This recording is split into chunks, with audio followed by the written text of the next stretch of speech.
If you're listening to this podcast, it's probably because a child you love and care for is differently wired. Are they also struggling in their current educational setting, seen only for what they're doing wrong while longing for positive relationships with peers and others? Envision a world where your child's unique abilities are not just recognized, but celebrated. A world where they can connect with others and their true potential is seen and appreciated.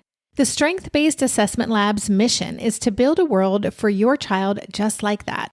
Through its innovative approach, it aims to empower students, families, educators, and professionals to create positive, effective, and collaborative learning experiences.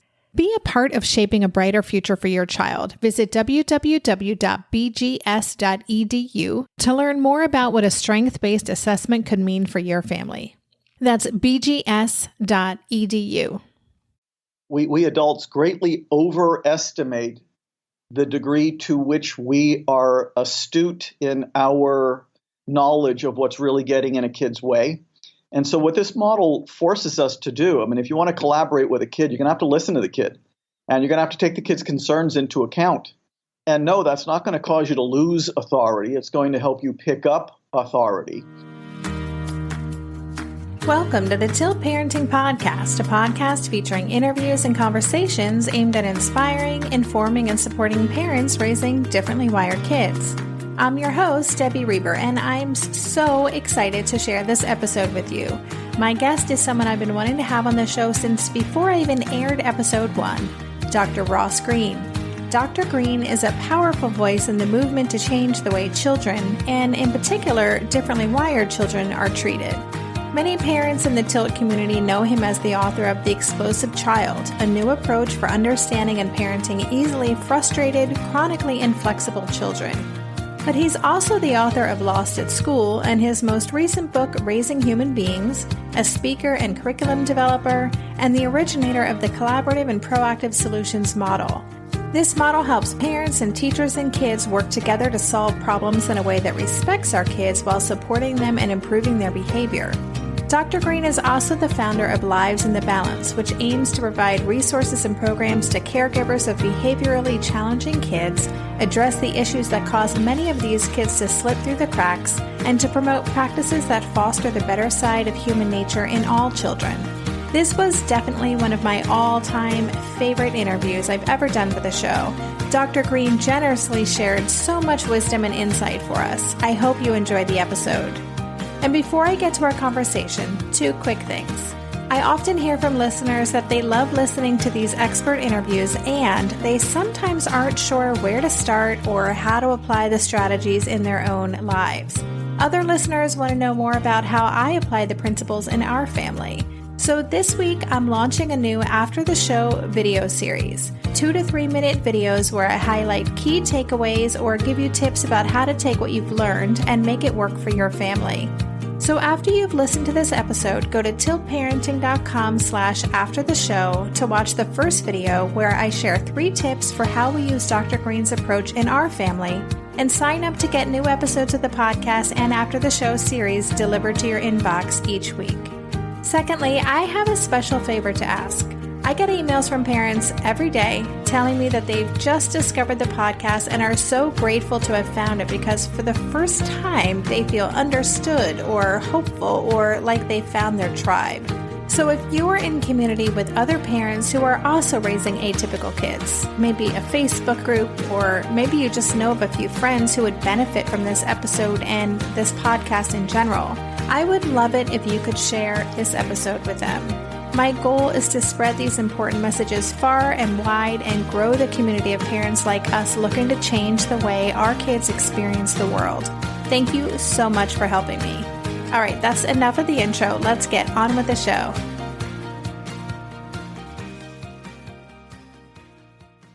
Hey, Dr. Greene, welcome to the podcast. Thank you very much. Well, it is really just an honor to have you on the show. I think I mentioned this in my email to you when I first reached out about having you on the show, but your book, The Explosive Child, may very well have rescued our family. I bought it when my son, who's now 13, was 5, and it just helped us so much and gave us a plan and a way to move forward at a time when we just were feeling completely lost about how to handle this intense, inflexible human being. So I just want to thank you for that. And I know that so many people in the Tilt community, we're raising differently wired kids. And so this is a super important topic for them. And I'm just thrilled to be able to share your wisdom today. I'm glad people are finding the work to be helpful. So helpful. And there's so much to cover. And your work, just since that time, since I discovered you, you've done so many things. So we'll cover as much as we can today. But before we get started, would you mind giving us an introduction to who you are and what you do in the world? Well, I'm a child psychologist. I am officially based in Portland, Maine, although it feels like I'm not here very much. And, I've written some books that people know me by: The Explosive Child, Lost at School, Lost and Found, Raising Human Beings. What I spend most of my time doing is either consulting to schools or therapeutic facilities, or running the nonprofit that I founded in 2009 called Lives in the Balance, and pursuing all of the things that Lives in the Balance is doing to try to make things better for kids and their caregivers. Yeah, you must have a very busy life just with all the books and the talks and such a generous body of work. I was just referring a parent last night who called me kind of in desperate straits and had her check out just the content you have on your Lives in the Balance site that's for parents. There's so much there. And one of the things I'd like to talk about today is your collaborative and proactive solutions framework. That was my introduction to your work. That was kind of the game changer for us. So could you introduce listeners to that concept and how it works and how it can work in their families? Sure. Well, it begins with the recognition, based on the research that's accumulated over the last 40 to 50 years, that kids with behavioral challenges are lacking some very important skills. The traditional way of thinking had them lacking motivation, but lagging skills is what the research tells us is really going on. And those lagging skills, especially in the realms of flexibility, adaptability, frustration tolerance, problem solving, make it very difficult for the kid to meet certain expectations. And when we are placing those expectations on kids, they tend to exhibit their challenging behavior. In the collaborative and proactive solutions model, unmet expectations are referred to as unsolved problems. And the goal of helping a kid like this and his caregivers is to first figure out what the kid's lagging skills are so that we have the right lenses on, and so that we stop saying things like attention-seeking, manipulative, coercive, unmotivated limit testing, and start seeing the kid through the prism of lagging skills, and also identify what expectations the kid is having difficulty meeting. Once again, those are called unsolved problems. What we find is that helps people get organized, decide what their priorities are, what problems they want to solve now, what problems they're not going to solve now that they're going to set aside. And then we help caregivers start solving problems with kids, but we have them do it in a way collaboratively instead of unilaterally, and proactively instead of emergently, that we find works a whole lot better. And the whole collaborative piece means that the caregivers aren't on their own. They aren't the Lone Ranger. They've got a partner, the kid. And this is how kids learn a lot of the skills that they're lacking. It's how we engage kids in solving the problems that affect their lives.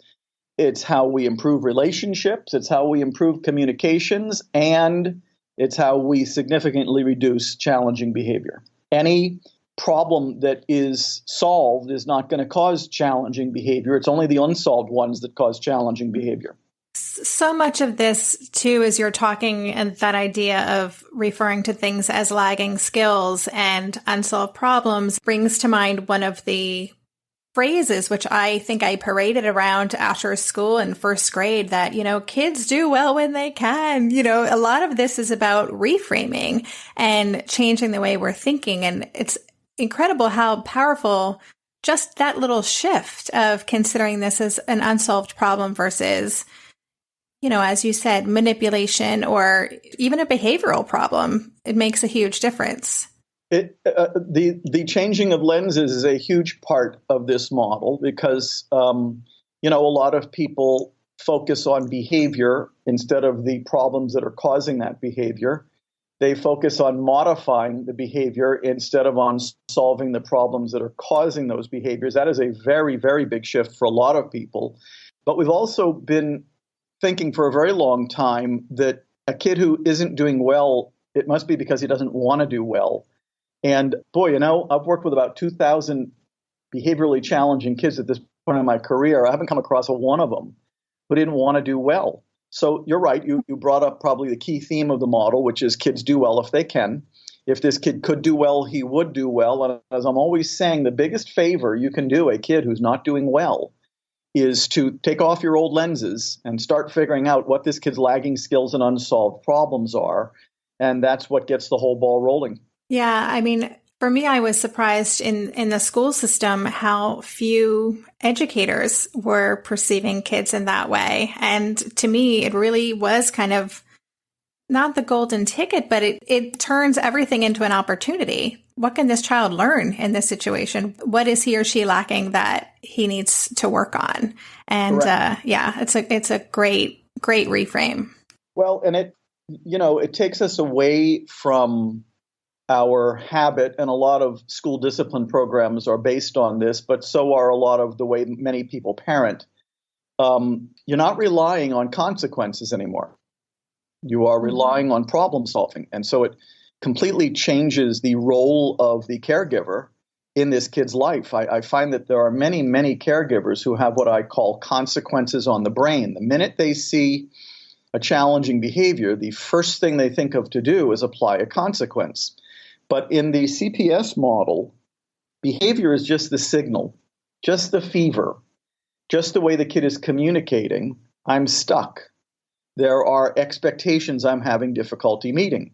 So as you said, that's not necessarily time to kick in with the consequences, since in all likelihood, the kid already knows what behavior you'd prefer that he exhibit instead, and what behaviors you are not so keen on. I'm betting he's been clear on that for a very long time.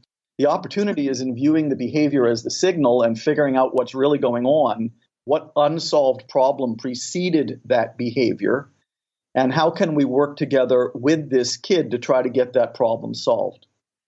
Could you explain a little bit about the difference between the proactive approach, which is, I was flipping through my well-worn copy of The Explosive Child today and realized that that's really the one we continue to use the most, is getting ahead of problems, but also the in the moment problems, how you can use the collaborative problem solving approach in those two different ways. Well, 99% of the problem solving you want to be doing is proactive and planned. And that's made possible by the fact that these unsolved problems I've been talking about, whether it's difficulty brushing teeth before bed or difficulty getting to bed on time at night, or difficulty waking up for school in the morning, or difficulty getting the math homework done, or difficulty taking out the garbage on Tuesdays, or difficulty getting away from the screen to come in for dinner, whatever the unsolved problems are, they're highly predictable. What I find is that families, but also classroom teachers, are finding that these unsolved problems are the same every day, every week, every month. And the nice thing about that is that it makes them predictable. If they're predictable, then we can make a list of them before we do anything else. We can decide which ones we want to work on now and which ones we want to work on at another point. And then we can start solving those problems proactively. So one of the big shifts in the model that has occurred since The Explosive Child came out in 1998, which is coming up on 20 years ago, doesn't seem quite that long, but it has been, is that the original version of The Explosive Child was written primarily about what you do in the heat of the moment. But the model has evolved since then to be primarily 99% of the problem solving we ought to be doing is planned and proactive. So while there is a place for trying to solve a problem in the heat of the moment, it's actually not the best timing because we've added heat and rush to the mix. The option is there if you need it, but the whole goal is for people not to need it. So we'd rather have people be in crisis prevention mode than crisis management mode. But the bottom line is, It's a whole lot easier to solve a problem proactively than it is in the heat of the moment. So with those proactive solutions, I'm remembering that when we were doing them a lot, in those more explosive years, that I found that sometimes the solution we'd come up with would work for a while and then it stops working. Is that and then you have to go back in and say, okay, we need to come up with another plan. Is that pretty typical? I would say that that's kind of real life. There are solutions that stand the test of time forever, but I don't come across them too often. Sometimes things change and people's concerns change, and we need different solutions that will address them as concerns evolve. Kids change, kids develop. What we want from them changes and develops. But I think that generally speaking, if a solution doesn't work, it's usually either because it wasn't as realistic as we thought it was in the first place. And that's one of the two important criteria for coming up with a good solution. It's got to be realistic. The other criteria is that it has to be mutually satisfactory, meaning it truly addresses the concerns of both parties. As I'm always saying, if a solution isn't realistic and mutually satisfactory, then this problem is not yet solved. But it is not uncommon in real life, as well as when you're solving problems collaboratively, that a solution doesn't last forever. It just lasts for a while, and you got to go back to the drawing board and talk about it again. We'll be right back after this quick break. Darren and I are prepping for a big move at the moment, so we are fully leaning into any and everything that simplifies things, and that absolutely includes mealtimes. At a time when my executive functioning skills are being pushed to the limit, even planning and executing dinner for our family these days can feel like a really big lift. That's why I'm especially grateful for Greene Chef, a meal service that offers pre-measured and prepped ingredients to my door. Each box is packed with foods you can feel good about, like whole fruits and vegetables, plus lean protein and whole grain options. In fact, one of the things I love most about Greene Chef is that they offer options that prioritize gut and brain health, with science-backed recipes that feature ingredients like fiber, antioxidants, and omega-3 fatty acids. During this time of lots of stress, it feels really grounding to know we're supporting ourselves nutritionally. I will take all the support I can get. And Greene Chef doesn't just cover dinner recipes. I can add high-quality breakfasts, lunches, and snacks to my weekly box from Green Market. Greene Chef has a special offer for Tilt listeners. Go to greenchef.com/tilt50 and use code TILT50 to get 50% off plus 20% off your next 2 months. That's 50% off plus 20% off your next 2 months when you use the code TILT50 at greenchef.com/tilt50. Greene Chef, the #1 meal kit for eating well. Maybe I've watched too many seasons of The Amazing Race, but every time I have to go somewhere on the subway, I treat it like a competition. It's all about making the right gut decisions about which route will get me there the fastest. Sometimes those decisions get me where I'm going early, and other times my gambles don't really pay off. Probiotics can't help with most gut decisions, but if your gut needs a little support, Ritual has your back. Their Synbiotic Plus, a 3-in-1 supplement, has clinically studied prebiotics, probiotics, and a postbiotic to support a balanced gut microbiome. I've been using Synbiotic Plus for about 6 months now, and it's become a core part of my morning routine. I take the mini capsule every morning while making my way through my inbox, whether I'm at home or I'm on the road, because it doesn't need to be refrigerated. And the capsule itself is delayed released, which helps it survive the harsh conditions of the upper GI tract for delivery to the colon. And that's exactly where we want it to go. Ritual invested in a study modeling the human colon, which showed that Synbiotic Plus significantly increased microbial diversity and the growth of beneficial bacteria. There's no more shame in your gut game. Synbiotic Plus and Ritual are here to celebrate, not hide your insides. Get 25% off your first month for a limited time at ritual.com/tilt. Start Ritual or add Synbiotic Plus to your subscription today. That's ritual.com/tilt for 25% off. I think that's such a good reminder. So many of us, we kind of work through these stages, or we have a regression, or our child has a regression rather, and we get through it and we're like, oh, phew, we're past that. Now we can move on. But I think there's a tendency to want things to go back to where we know, right? We already solved this problem. This shouldn't be an issue anymore. So that's a great reminder that our kids are always evolving, and our expectations of them as they age are going to evolve as well. So it makes sense that we need to continue being flexible about the way we're going to solve certain problems. Yeah, I mean, just an example. Let's say there's a solution for a homework problem that's working in the third grade based on what was making it hard for the kid to do homework in the third grade. And then we think we've got that problem solved, and then we have homework problems again in the fourth grade, but they are the issues that are making homework difficult in the fourth grade are very different than the issues that were making homework difficult in the third grade. Seemingly the same unsolved problem, but different issues making it difficult for the kid to meet our expectations. In those kinds of scenarios, it's hard to imagine why the solution that worked for us in the third grade is going to work for us in the fourth grade, since it's really a completely different unsolved problem. Right, right. In terms of age, is there an age that is too young to start using CPS, or what have you found? Is there kind of a sweet spot in terms of the age range this works best with? Well, I think that doing it formally tends to begin in kids who can actually start participating in language. And for a lot of kids, that's at around somewhere in the age of 2 range. But the reality is that you start collaborating with an infant. Infants have unsolved problems. Infants have concerns about those unsolved problems. And we do apply solutions that we hope will address the problem with infants, but we are also completely dependent on the infant to give us feedback about how we're doing. So the reality is you start collaborating from the word go. It's just that when words kick in, it makes the process a little bit easier because now the kid can actually tell you what's the matter instead of guessing like we have to do with infants or like we sometimes have to do with kids who have no language even later on. But I think you start collaborating with kids right the minute they pop out. I love that. And I can imagine there are people listening who are thinking, oh, crap, like I have not been doing this all along. And I remember one of the parent coaches my husband and I worked with said very gently to us when Asher was maybe 7 or 8, you've been doing some accidental parenting. You've gotten into some habits that we want to change.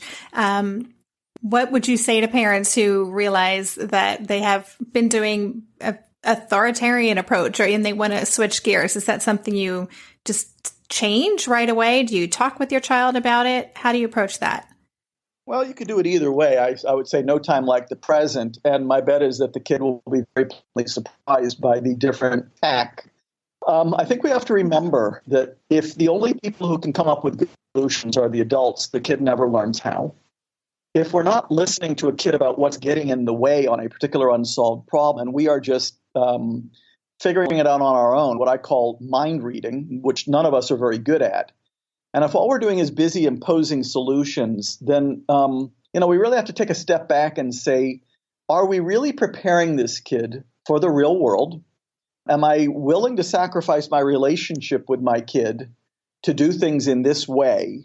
So I think that there's room for parents who are, of course, very busy, just like all of us. There's something nice about taking a step away from parenting, getting the 10,000-foot view and actually asking, what role do I want to play in the life of my kid? What demeanor do I want to have? What stance do I want to take in my interactions with my kid? I think that for many parents, the authoritarian approach is the way they were raised. And a lot of them thought that was their only option.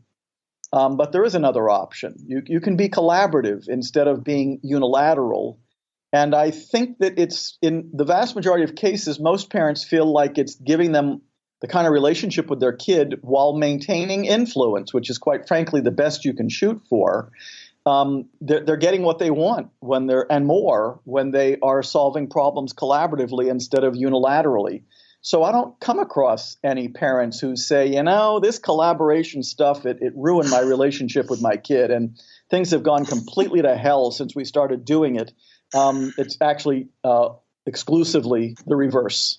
Oh, I'm sure. I mean, hearing you say that, it does sound ridiculous. And I mean, I think that's what I love about the model so much and what has really transformed and continues to really influence the dynamic between Asher and my husband and I is that it is so rooted in respect. It is such a respectful way to be. It reminds us that there's always a reason, right? There's always a reason why our child is acting the way that they do, or they're responding to something in a way that may seem too big or whatever. So I love that about the model, and it's just a great reminder.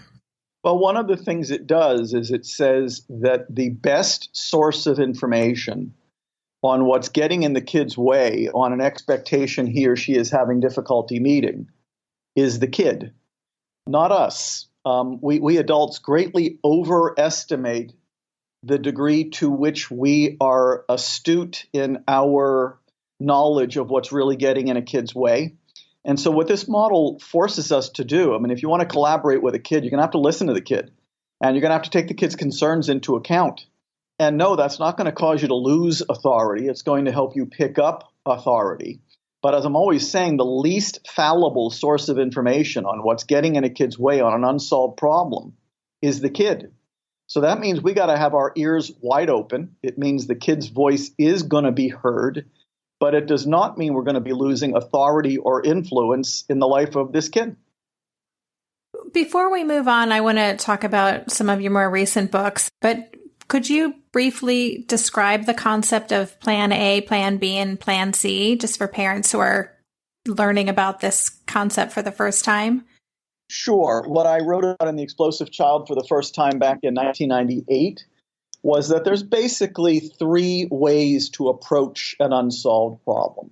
And I call those three ways Plan A, Plan B, and Plan C. Plan C is where you are setting aside a particular unmet expectation for now. And that's where you're prioritizing, because there are many behaviorally challenging kids, of course, who have accumulated many unmet expectations over time. And you're not going to be able to work on them all at once. You're only going to be able to work on two or three at any given point in time. And so there is, especially in kids who I work with who are very unstable or very volatile or very reactive, something to be said for setting aside a bunch of unmet expectations for now. It's very stabilizing. It clears the smoke.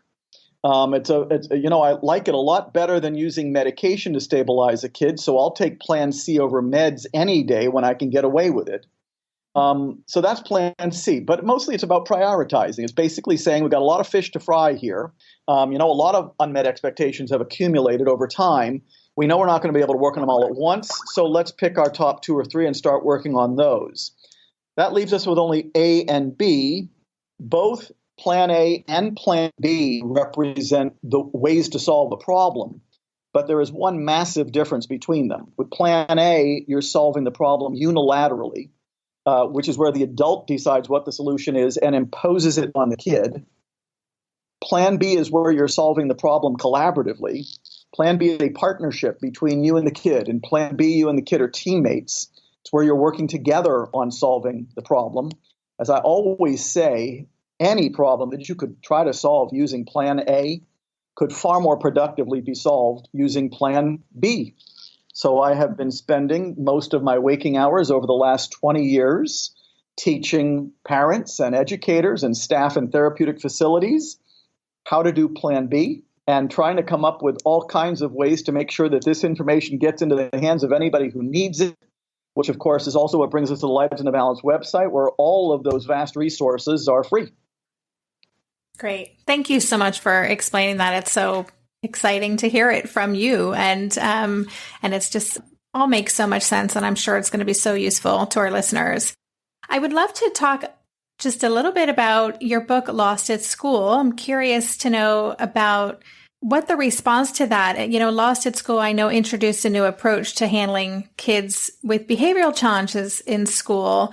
And I know many of us end up pulling our kids out of school to homeschool because we just can't find a way to make it fit. I'm curious what the response was and continues to be to the ideas you're trying to share in the education realm, and what you see as kind of the biggest barriers to us shifting the way things are happening in schools. Number one, the response has been overwhelmingly positive. What I find is that the only people who don't respond positively to this way of thinking and this way of helping kids most of the time just doesn't understand the model or doesn't have enough information about it yet. So, and the biggest concern in schools about applying the model is the amount of time it takes to solve a problem collaboratively with a kid. Now, what I always point out to schools is a few different things. Number one, if we keep track of the amount of time that we're spending on the kid, dealing with him with the problem still unsolved, that is significantly more time than the amount of time it would take to solve the problem collaboratively with him. So, although most school staff are very concerned about time when they're first learning about the model, by the time they're 3 or 4 months into actually learning the model and applying it, nobody's complaining about time anymore. In fact, the familiar refrain is, this model saves time. I think that the biggest obstacle is that this is not the way we've always done it. And most schools have a discipline program that has been set in stone for a very long time. It's the way we've always done it. If the way we've always done it, I always say, was working really well, then we wouldn't still be losing kids at an astounding rate. These are statistics that I cite frequently. We expel over 100,000 kids a year from American public schools. We give over 3 million in-school suspensions a year and an additional 3 million out-of-school suspensions a year. We dole out countless dozens of millions of detentions every year. We still hit kids on the butt with a piece of wood to help them do good at school in 19 American states still, and we do that over 200,000 times a year. And that's the way we've always done it. And the fact that we are still doing it is proof positive that it's not working very well at all for the kids who we are primarily doing it to. So the big obstacle is the way we've always done it. Another obstacle is that many school staff have yet to access this information. I find that once people access this information, they start to say to themselves, my goodness, we have been not doing well by a lot of our kids for a very long time. We've got to change our game here. And of course, I and my staff at Lives in the Balance are always delighted to help a staff at a school or a facility change the game so that they are treating kids in ways that are a lot more compassionate and a lot more effective. I would say that those are the big obstacles. What we're trying to do now is prove that when you implement CPS in a school, you're saving money, both on assessment and on intervention. We have already proven that in the juvenile detention system in the state of Maine, which has been implementing this model for about the last 10 or 12 years. 10 or 12 years ago, there were over 280 kids in juvenile detention in Maine. There are now 80. That's because we assist in helping them reduce their recidivism from about 65 to 70% to what it is now, which is around 15%. And that represents a significant cost savings because it costs $120,000 a year to have a kid in a bed in juvenile detention in the state of Maine, and it's even more expensive in other places. So when we start talking about that, that's when policymakers and legislators start to listen. We can't keep doing what we've always done, or we're just going to keep losing kids at the rate that we're continuing to lose them. We'll be right back after this quick break. Hey there, it's Debbie. I love making this show and sharing conversations about how to support our awesome neurodivergent kids. I've seen how even one little insight from an interview can spark a big shift in daily life. But I know that raising complex kids can be messy and lonely. And just when we think we figured it out, something comes up that boots us right back to feeling overwhelmed and stuck. That's why I've poured everything into creating a way for parents like us navigating complex parenting journeys to join together and chart a path that feels positive, hopeful, and doable. It's the brand new Differently Wired Club experience. In the club, you'll get personal support from me and other seasoned parent coaches, 6 live calls every month where you can connect and get your personal questions answered, the opportunity to learn directly from authors and experts like I have on this show, monthly themes for getting specific and tactical, an exclusive private podcast feed, and the best, most generous community of parents. Seriously, these folks show up for themselves and each other, and that right there is really everything, because it's a daily reminder that we're not alone. Our kids aren't broken, and we have totally got this. The recently rebooted Differently Wired Club is on a brand new platform with its very own iOS and Android app. It is such a great space. However you learn, whatever your style, no matter the ages, genders, and neurodivergent profile of your children, the Differently Wired Club can help you cultivate the positive shifts you're hoping for. Join us today by going to tiltparenting.com/club. That's tiltparenting.com/club. I hope to see you on the inside. Are you overwhelmed by the things that get in the way of you doing what you want to do? Are you looking for ways to simplify life to better align with your values? Do you want to create space in your schedule so you have room for more of the good stuff? Play, joy, relationships, gratitude, and more? If you answered yes to any of these questions, I invite you to check out Edit Your Life, a podcast to help you edit the unnecessary from your life so you have more room to enjoy the awesome. Through episodes with me, Christine Coe, and a range of super smart, compassionate, and thoughtful guests, you'll come away with big picture insights and practical ways to declutter your home, schedule, and mental space without getting bogged down by perfection. I have always believed that small moments and actions matter tremendously. My goal is to help you find agency and space in your life through doable baby steps that will leave you feeling accomplished instead of overwhelmed. Check out Edit Your Life wherever you enjoy your podcasts. Those statistics are just shocking to hear and exciting about the progress that you've seen in Maine. That is really incredible and not surprising, but incredible. And good luck in continuing to do that. I mean, one of the last schools we were in, Asher's teacher had been trained in CPS, and I was really nervous because it was a new school. And as soon as I found that out, I was so relieved. You know what? It's always nice to know that your kid is going to be treated in a way that is compassionate and humane and effective. I think that's what every parent wants from their kid's teacher. Absolutely. Well, what you were talking about too, I was checking out your recent work and I saw a trailer for a documentary called The Kids We Lose, which is very much about what you were just talking with us about. Could you tell us about that upcoming documentary? Sure. The name of the documentary, at least at the moment, it could change, is The Kids We Lose. There's a website for it called thekidswelose.com. It is a project that I am very passionate about. The goal is to show what still gets done to kids here in the year 2017.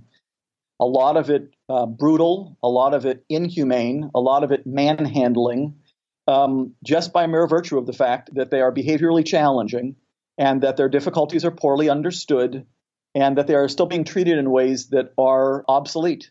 But it's also intended to be a very balanced documentary because while it is true that the kids are suffering, other people are suffering too. Their parents are suffering. Their parents often feel blamed for their child's behavioral challenges. Nobody's really paying attention to the fact that these very same parents almost always have well-behaved kids in their home.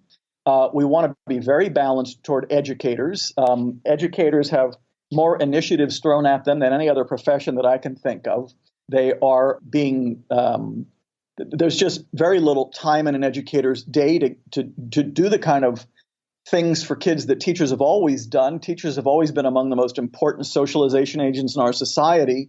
But when we throw high-stakes testing at them and when we throw zero-tolerance policies at them, by the way, the research tells us that zero-tolerance policies didn't make things better, they made things worse. Then we are asking teachers to handle kids whose needs are not necessarily very well understood in a classroom of 20 to 25 other kids when a lot of those other kids have IEPs and learning issues, and some of them have behavioral issues and social issues. So we are really stacking the deck against classroom teachers in schools frequently. We want to be very balanced here. This is not a blaming documentary. It is not looking to make anybody look bad. It's just looking to capture the human element of a system that is so clearly broken. And it's due out in April. We hope we meet that deadline. But I think it's going to be shocking to many people what still goes on out there. But if you don't heighten awareness, then nothing happens. And so this is our effort to make sure that people know what's going on out there. Well, it looks fantastic. It brought tears to my eyes. It was so powerful and I'm so excited about it. We will absolutely do what we can to spread the word. And I'm excited for the change in the conversation that it can spark. And I'm sure that it will. So congratulations and good luck on that project. Thank you. We have a wonderful filmmaker, Lone Wolf Media from South Portland, Maine. This is an Emmy Award-winning company. So if people get on the Kids We Lose website, they'll learn about Lone Wolf Media as well. We are really have high hopes for this documentary in terms of changing the conversation and heightening awareness about what gets done out there and how hard it is for so many people. And listeners, I will leave links for all the things we've been talking about, Lives in the Balance website and the Kids We Lose website in the show notes, so you don't have to be scrambling to write these down. Make sure you check them out. And Dr. Greene, before we go, I would love if you could just tell us about your most recent book, Raising Human Beings. Could you just quickly tell us what that's about? I know it's aimed at a bit of a different audience, but I'd love to hear about it. It's aimed at all kids, not just those with behavioral challenges. The longer I have worked with kids with behavioral challenges and other kids who we might refer to as less challenging, the less difference I see between them. And people for a very long time have been saying to me, why would you only save the good stuff for a behaviorally challenging kid? Wouldn't you try to treat every kid this way?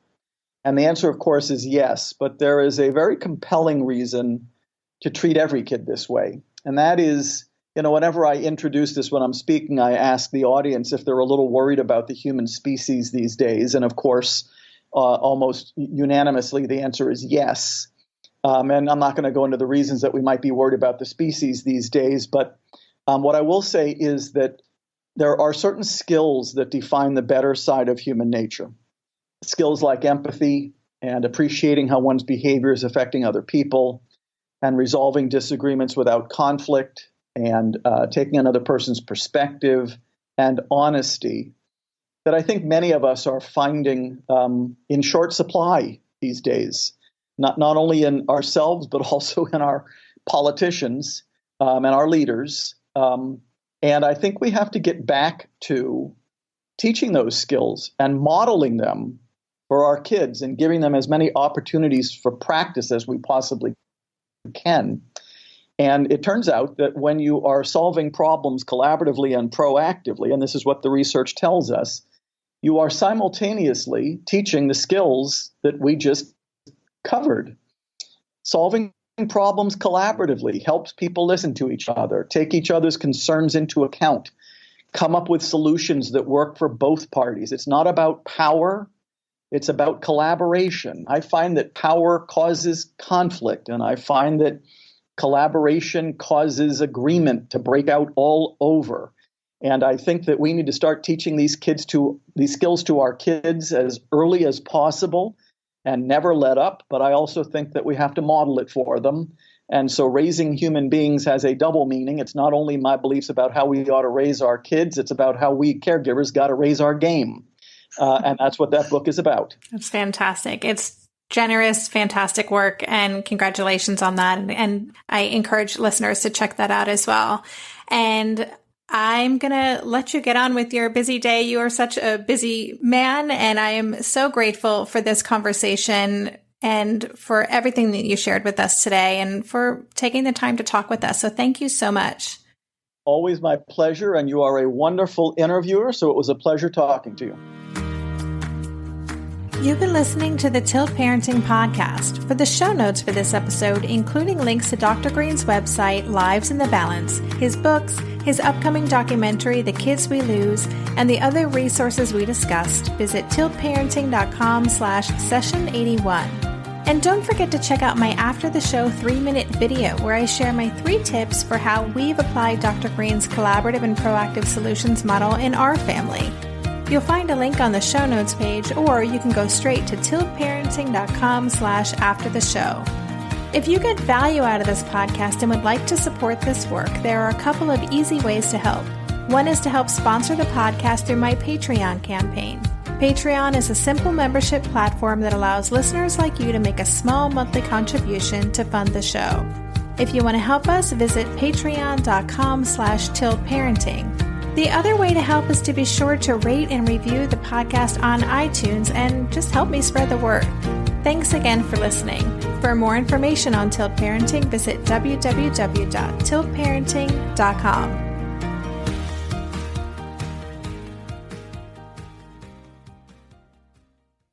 If you're a parent, I invite you to join us at the Mindful Mama podcast, where it's all about becoming a less irritable, more joyful parent. With sometimes hilarious and always thought-provoking experts and friends, at Mindful Mama, we know that you cannot give what you do not have. And when you have calm and peace within, then you can give it to your children. I'm Hunter Clark Fields, and I can't wait to see you there. Listen in to the Mindful Mama podcast.